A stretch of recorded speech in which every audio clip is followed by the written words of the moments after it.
wasn't telling the truth.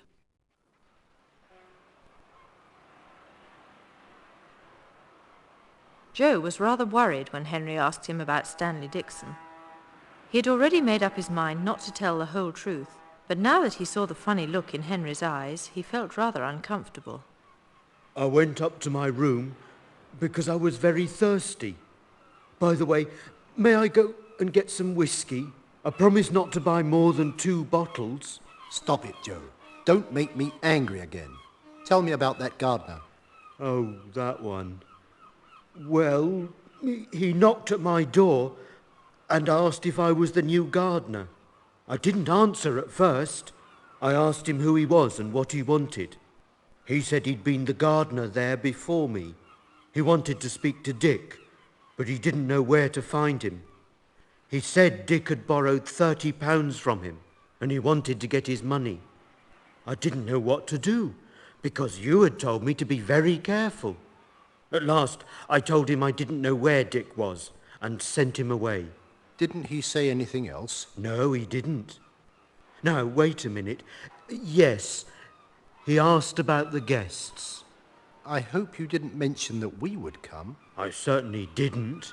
What did he do then? He went away. You're sure you didn't tell him anything else? I'm quite sure. He left straight away. While Joe said this, he didn't look Henry in the face. He watched the sea. Henry had known Joe for a long time. He knew Joe wasn't telling the truth. He decided to get rid of him as soon as he could.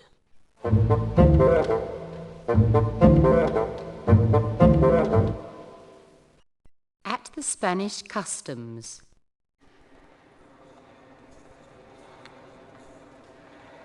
The large customs hall was full of people. A Spanish customs officer was standing behind a long table. The queue of passengers was moving forward slowly. They had already been through the Spanish immigration. The immigration officer had asked for their passports or national identity cards and visitors' cards. He had asked everyone the purpose of their visit. Some of them were on business. Others had come to visit relatives. But most of them were tourists who wanted to spend their holidays at the sunny Spanish seaside. The officer had checked and stamped their passports or had examined their identity cards and had stamped their visitors' cards. Henry, Fred, Oliver and Joe had been standing in the queue for an hour, and now it was their turn. The Spanish customs officer looked at Henry and asked for his passport and declaration form. Henry gave him both. Then the officer asked if he had anything to declare. As Henry could speak Spanish quite fluently, he had learnt the language when he was a child, he said he hadn't. The officer didn't even check his case. He turned to Oliver. Henry translated his words. When he had finished with Oliver, he turned to Fred. Fortunately, the officer was rather sleepy, and he didn't ask them to open their cases either. It was Joe's turn now. He looked at the Spaniard and then at Henry. He took a cigarette out of his pocket and lit it. He was quite calm. Everything had been all right so far. They had passed through the French immigration and customs without any trouble. Fortunately, Henry could speak French, and he had been their interpreter. He's very good at languages, Joe thought. To tell the truth, I don't like him very much, but he is very good at languages. He's rather rude sometimes. He ought to be more polite with that nickname of his. Anyway, there won't be any trouble, I'm sure. Poor Joe. He didn't know what Henry was up to. Henry had been meaning to get rid of him since the crossing, and now he knew what to do.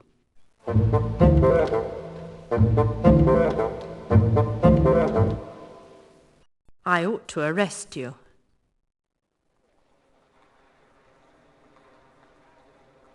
The customs officer asked Joe if he had anything to declare, any presents or cigarettes or spirits. Henry translated the officer's question. Joe said he had no dutiable articles.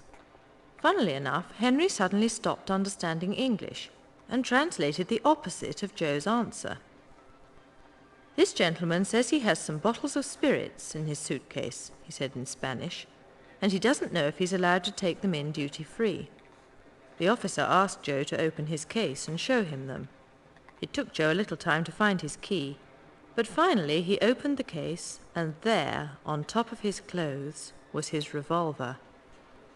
What had happened? Henry knew that Joe didn't like carrying his revolver on him. When the four of them were on board the cross-channel boat, Henry had finally allowed Joe to go to the bar and have a drink. While he was away, Henry had told Oliver and Fred to take their revolvers out of their suitcases. Funnily enough, he had forgotten to tell Joe to do the same. "Well, sir," the customs officer said, "you ought to know that you aren't allowed to take revolvers from one country to another." When Henry had translated his words, Joe took out his wallet and asked Henry to offer the officer £2 to let him go. Suddenly Henry was very good again at understanding English, and translated everything, word for word. "What do you think you're doing, sir? Are you trying to bribe me? I ought to arrest you for that," the officer said. "Anyway, you must stay here until we examine your case." Henry translated his words, and then said to Joe, "Really, Joe, you ought to be your age. I've told you all 100 times to keep your revolver on you and not in your bags. You ought to listen to me when I speak to you. Now what shall we do?" "What about offering the officer some more?" Joe asked. "Nonsense," said Henry. Fred suggested leaving him there and travelling on. Oliver said they oughtn't to leave him alone, but Henry didn't agree with him. "We can't stay here," he said. "We've got an appointment in Barcelona."